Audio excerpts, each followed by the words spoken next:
Olá, pessoal, do amor de Deus e a paz de nosso Senhor Jesus Cristo nos ilumine, abençoe neste momento para as reflexões do nosso projeto Pílulas da AME São Paulo, estudando o livro Caminho, Verdade e Vida, psicografia de Francisco Cândido Xavier, pelo Espírito Emmanuel. Rogamos aos nossos benfeitores, a Deus nosso Pai, a Jesus, as bênçãos e luzes, para que as nossas reflexões, para além de ocuparem nossos corações, nossas mentes, façam parte efetiva das nossas atitudes, de maneira a fazer com que sejamos cada vez melhores no serviço ao bem. Queridos amigos, hoje nós vamos estudar o capítulo 31 do livro Caminho, Verdade e Vida, que vai comentar um versículo 23, capítulo 12 do Evangelho de Lucas, que diz assim: pois se nem ainda podeis fazer as coisas mínimas, por que estáis ansiosos pelas outras? Este capítulo Emmanuel deu o título de Coisas Mínimas. Pouca gente conhece a importância da boa execução das coisas mínimas. Há homens que, com falsa superioridade, zombam das tarefas humildes como se não fossem imprescindíveis ao êxito dos trabalhos de maior envergadura.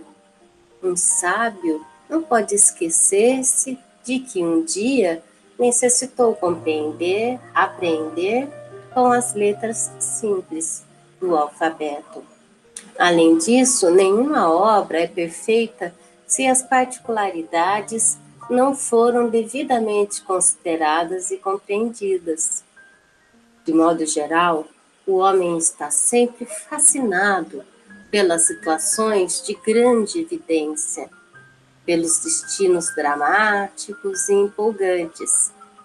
Destacar-se, entretanto, exige muitos cuidados.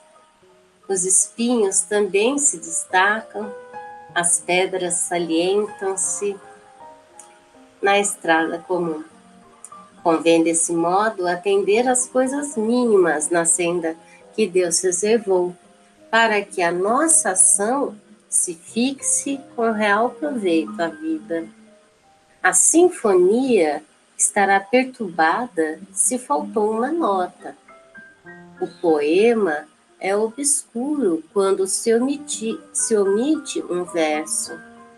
Estejamos zelosos pelas coisas pequeninas.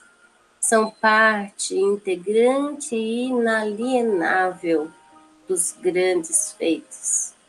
Compreendendo a importância disso, o Mestre nos interroga no Evangelho de Lucas: pois se nem podeis fazer as coisas mínimas, por que estáis ansiosos pelas outras? Nessa mensagem, o benfeitor Emmanuel nos traz uma questão que caracteriza bastante o orgulho, que ainda faz parte muito forte das nossas personalidades, todos nós, né, pessoal? Então, ele nos traz essa pergunta, né, que Jesus faz aos apóstolos, né? Por que estáis ansiosos pelas coisas grandes, ou pelo destaque geral, pela fama, pelo sucesso, né? Pelas coisas tidas como grandes, né? essa nossa tendência é justamente em função do orgulho, um sentimento que nos superlativa ilusoriamente, né? Na maior parte do tempo, estamos sempre, num geral, né, pessoal, oscilando entre acreditarmos demais e de forma irreal em nós mesmos e desacreditarmos de nós, né, diminuirmos a nossa autoestima ou a opinião que temos sobre nós mesmos. Efetivamente, precisamos sempre considerar nossas limitações, mas igualmente nossas potências, nossas características em desenvolvimento sempre, não é mesmo? Obviamente, a gente tem clara e lógica essa ideia de que o todo não se compõe sem a parte. No entanto, o orgulho tende a nos deslocar sempre para aquilo que pode parecer superior, dentro de uma crença limitadora de que se temos grandes tarefas, somos grandes pessoas. E o que é a grande tarefa? O que é a superioridade, né, pessoal? Nós sabemos perfeitamente que a única superioridade que existe é a moral, e quem é superior moralmente não se intitula dessa maneira. Verdadeiramente, sabemos que a existência dos seres se fazem conforme suas similaridades, suas semelhanças. Então, convém que a gente relativize bastante essas noções e classificações de inferior e superior. Na Terra, somos todos iguais. Somos menores tão somente dos nossos pais, para os nossos ancestrais, que vieram antes e nos constituem como parte fundamental do que nós realmente somos, mas, exceto essas questões que sejam da nossa origem materna, paterna, ancestral, todas as demais relações devem se estabelecer em pé de igualdade. Tão importante isso, né, gente? Porque, infelizmente, nos nossos dias ouvimos muitos discursos de pessoas que se dizem cristãs, mas se dizem cristãs e, na sequência, vêm falar de que bandido bom é bandido morto, de que os índios têm muitas terras, de que valores e discursos de ódio dentro de um arcabouço que é de não violência, né? Discursos segregacionistas, né? Que estipulam que algumas condutas são superiores ou mais puras ou mais nobres que outras condições, outras posturas e características, dentro de um arcabouço que é altamente igualitário e universalista. Ou seja, não faz sentido, né? Então, é muito importante que a gente saiba que o cristão é um anti-segregacionista, é um universalista. Para o cristão, todas as criaturas de Deus são seus irmãos. Não tem superior e inferior. Percebe? Não tendo superior e inferior, não se legitima nenhum discurso discriminatório, sexista, preconceituoso, racista, segregacionista. Então, não há desvalor no trabalho subalterno. Não há inferioridade nenhuma na parte, por ser parte. Assim sendo, a gente pode pensar, olha, o corpo humano, não existe uma superioridade no cérebro, né? É o cérebro que manda. Será que o dedinho do pé, por exemplo, não tem nada a ver com o cérebro? Se o meu dedinho do pé estiver latejando, eu vou conseguir refletir, pensar, me expressar? Difícil.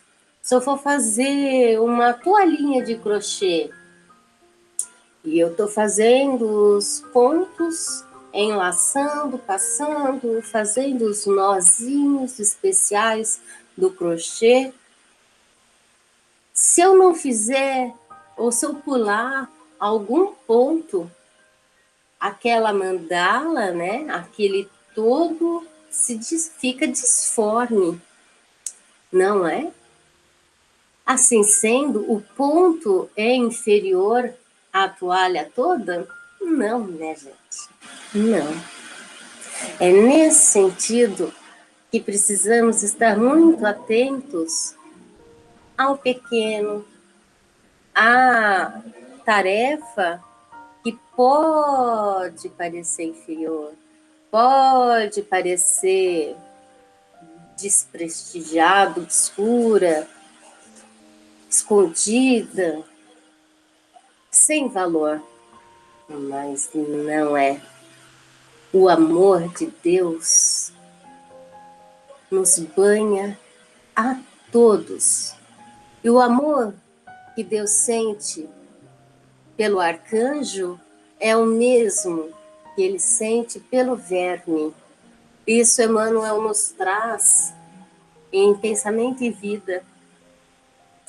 E a gente pode conceber por muitas outras teorias e doutrinas o quanto é saudável nos acreditarmos, nos vermos, nos sentirmos e nos posicionarmos sempre de maneira igualitária.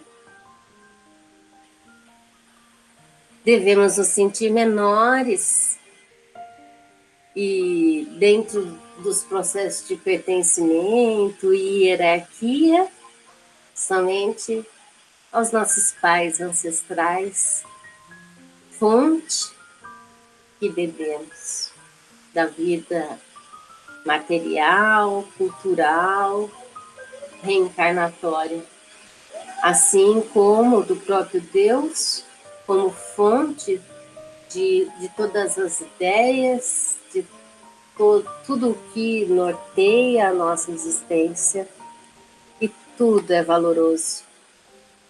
Podemos fazer um paralelo com os sapos pequeninos, as abelhas, até mesmo muitos insetos. Podemos fazer paralelos dos mais variados.